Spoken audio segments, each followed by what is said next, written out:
فبأي آلاء ربكما تكذبان فاستاسو بدخل رب دکمو کمو نعمتونو تکذیب کوي اے انسانانو پیانو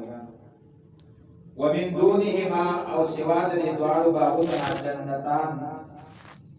دو بابونو دی نور فبأي آلاء ربكما تكذبان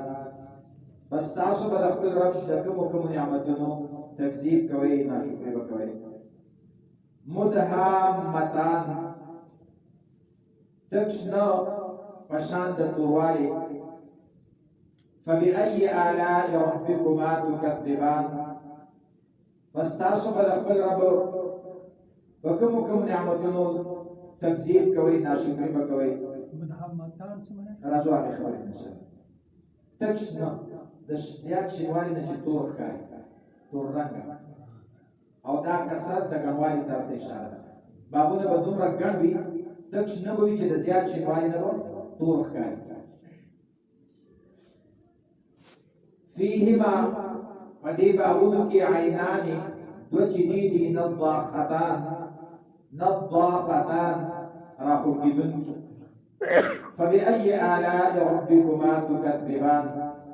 واستاسو د خپل رب د کوم نعمتونو تکذیب کوي ناشکری وکوي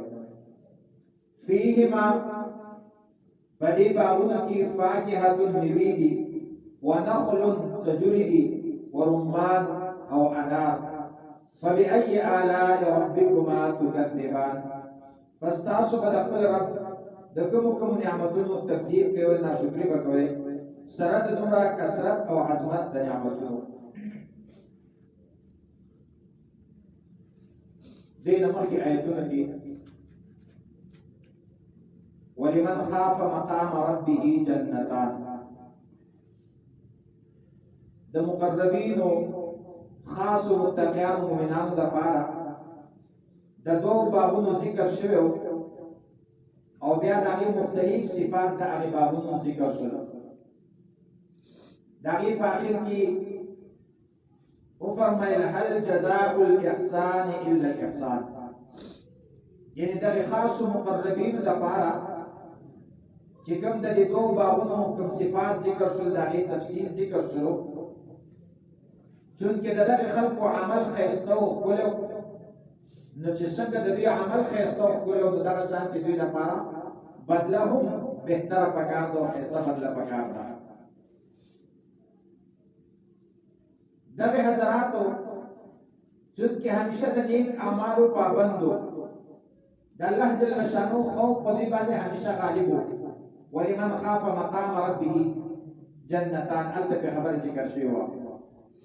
نو څنګه چې د دې عمل او عقیده هم دا اکمل او اعلی و دغه شان کې دوی ته بدلا او جزاء هم اعلی او هم ورکول پکارو کوم چې دوی ته ورکړل شو په جنت کې چې دغه ذکر په دې مخکې ایتونه کې وشو اللهم ارزقنا هذه النعم دین پس اوس د عام مومنانو د پاره ذکر دی ومن دونهما جنتان جنتان دغه دوه بابونو د کوم تفصیل چې په مخکې ایتونه کې ذکر شلو چې د مقربین او خواص او متقین د پاره وي د دې د سوا جنتان دوه بابونه نور دي یعنی د عام مومنانو د پاره به هم د هر یو مومن د پاره دوه بابونه وي البته د هغه اول بابونو نه بد دي بابونو درجه ښکته وي او کوم وي او دا غي متعلق هغه حدیث هم ذکر شوی چې نبی کریم صلی الله علیه وسلم فرمایلی چې دوه بابونه چې دا هغه به د سرو زرو نه جوړ شوی او دوه بابونه نور چې هغه د سپینو زرو نه جوړ شوی نو هغه اول قسم دا مقربین خاص مومنانو لپاره او دیمه درجه د عام نیکانو صالحانو مومنانو لپاره وي دلته الله جل شانه د دې دویم قسم بابونو صفات ذکر کړي ومن دونهما جنتان د دې دوه نه سوا نور دوه بابونه دي چې دا د مومنانو لپاره دي فبأي آلاء ربكما تكذبان چې دا د نعمتونو دومره په کثرت سره دی او دومره عظمت والا نعمتونه دي او تاسو مؤمنانو د پاره الله تیار کړی نو تاسو بیا د خپل رب په کوم نعمت ناشکر کوئ دغه دوه باغونه یو صفت ذکر کوي مدهامتان د ډیر شنوالي په وجه چې کوم تورواله ښکاري هغه ته ادهمام ویل شي او مراد د دې دواړو باغونو سرسبزوالي ته اشاره ده چې دا به دومره سرسبز او کچ نه باغونه وي او دومره ګڼ باغونه به وي چې د زیات شنوالي نه به هغه رنګ چې د توروالی طرف ته اوړي عام پښتو کې تقریبا خلک دې لپاره وایي تک شین باغ تک شین مبالغه ده اگر چې دا صفت په مخکینو باغونو کې هم دی خو البته داسې صراحتا نه ذکر شوی البته فرمایلي ذواتا افنان دا باغونه به د ډېرو څانګو خاخونو والا وي نو څانګې او خاخونه هم دا په کثرت سره اشاره ده او چې کله څومره باغ ګڼ وي هغومره زیات شین ښکاري او چې څومره شینوالی غالب وي هغه توروالي طرف ته مایل وي نو دلته د دې باغ په مدهامتان سره صفت ذکر کړلو بل صفت د دې باغونو ذکر کوي فیهما عینان نضاختان په دغو دواړو باغونو کې عینان دوه چینې دي نضاختان راخوب کېدونکي او مخکې باغ کې باغونو متعلق هلته صفت ذکر کړو فیهما عینان تجریان هلته د جاریوالي صفت بیان کړو او دلته د خوب کېدلو چې دا داسې چینې وي چې د هغې د اوبو به بره جوش وي یعنې راوچتېږي به راخوب کېږي او دا هم د هغې نه په درجه کې کموالي طرف ته اشاره ده خو لیکن د مؤمنانو دپاره دا هم یو عظیم نعمت دی چې الله جل شانه هلته تیار کړی دی د مؤمنانو دپاره او بل دا دی چې د جنتیانو یو صفت دا دی چې هر جنتي به په خپلو نعمتونو باندې پوره راضي او خوشحاله وي هر جنتي به درجې شته په جنت چاته یو درجه چاته بله درجه چاته مختلف درجې به وي مختلف مراتب به وي خو لیکن یو صفت د جنت دا دی چې هر یو جنتي به په خپله درجه باندې او په خپل مقام باندې چې دی راضي او خوشحاله وي ځکه حدیث کې راځي چې کله جنتیان الله جل شانه جنت ته داخل او ټول نعمتونه د جنت دوی ته ملو شي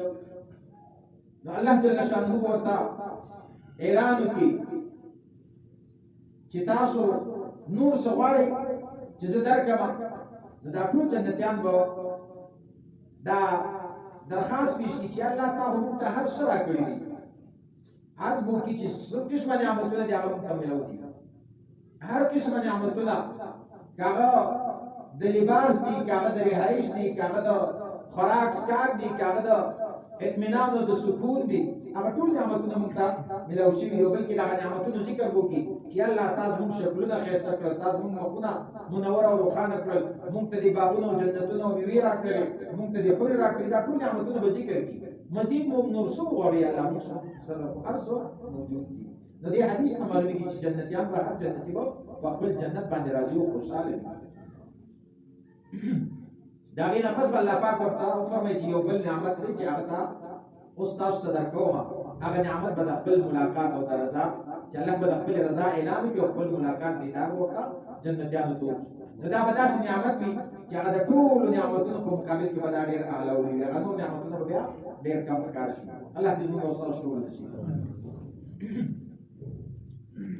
بیا الله فرمایي فيها فاكهه ونخل ورمان بدغه باغونو کې داسې نه چې صرف شنه بوټي به او شنواله به او زیب او زینت او خیسته کوي لکه زمونږ د دنیا دا چمنونه کې خیسته خیسته بوټي پکېږي خو چې ورنږدې شي آغاز کوي نه میوه او نسوي بس وایي هغه دا پیسې به داسې مشهور شاده نه هغه داسې دي الله فيهما فاكهه باغې کې میوې دي ونخل خجور دي ورمان انار دي قرآن مجید کې سورہ بقره کې الله جل شانه د جنت د انو ذکر کوي چې هغه داسې میوې دي چې کله د جنتیانو ته ورکړل شي كلما رزقوا منها من ثمرة رزقا قالوا هذا الذي رزقنا من قبل وأتوا به متشابها کلیو وی دي وای خنا خو وی دي چې دنیا کې موږ لیدلې وي چې کله یو کولې او چې کله اخري نو د هغه لذت او ذایقه په څو چند د دې زیات وي دا دنیا کې چې څه دا خو صرف یو نمونه ده یو مثال دی حقیقي نعمتونه خالق دی الله دې موږ واستو نشي یو علیم د دې مثال بیانول وای د دې داسې مثال دی لکه یو لوی سټور یو لوی دکان وي لوی دکان سټور هغه سره دنه ډیر شی سودا پرته وي په ګدام د چینو د ریجو دا یو لوی لوی ګورې ورسره پرتی وي خو بهر پښکرو کې سلګي لګي شانګیاري اوسې نه نمونه یې نو څوک ورشي دا ډیره سودا پکاره الکه